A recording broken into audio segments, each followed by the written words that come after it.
Andy, a game of two halves really. Rovers trailing by 2 points at half time, but come out all guns blazing in that third quarter. What did you make of the game today?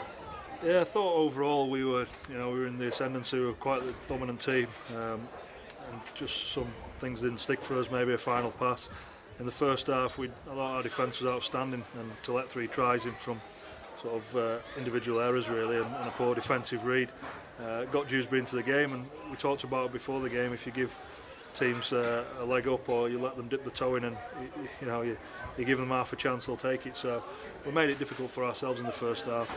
The boys knew it.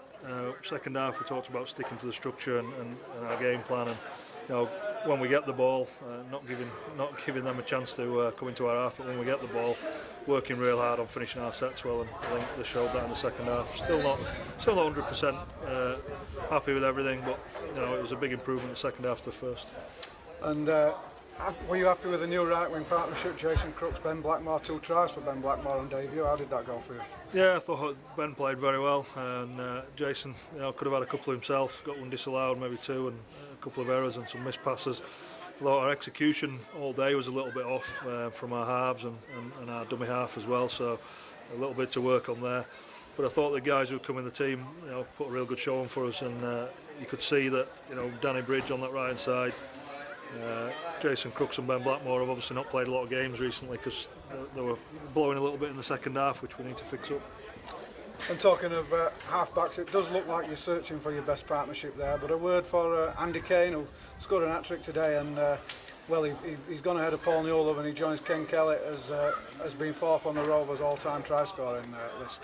Yeah, he deserves it as well, doesn't he? He's a great little player. Put a lot of pressure on him, and with Jack Bussey going in at 6, it probably put a little bit more pressure on him. But the structure's designed so players like him can be at the best, and he's good at what he does. He darts at the line, he's got a turn of pace, he's got a good show with the ball, so he deserved his tries he got today. Well, Dewsbury are one team that have beaten Rovers earlier this season. Next week we play Doncaster at home, another team that have beaten Rovers this season. What are your thoughts going into that game, Andy? Yeah, we'll have a good look at Doncaster this week. Obviously, we're just trying to tick off the wins as we go, and Doncaster are the next one up, so we'll have a look at them. But we've got a lot of stuff to fix up ourselves as well this week again. Partly last week we fixed up some things with our kicking game and everything else. We improved on that, but there's some other things that let us down this week. So it's not the finished article yet, and it's not necessarily the new players who've come in. I think it's just getting to grips with what we're trying to do and control the game really. And I think we could be more dominant than we were. And, the fans would be a lot happier, and I'd probably be a lot happier as well. And we spoke before the game about the turnaround of players and new players coming in and rebuilding a squad mid-season. Can we expect any more of that this week?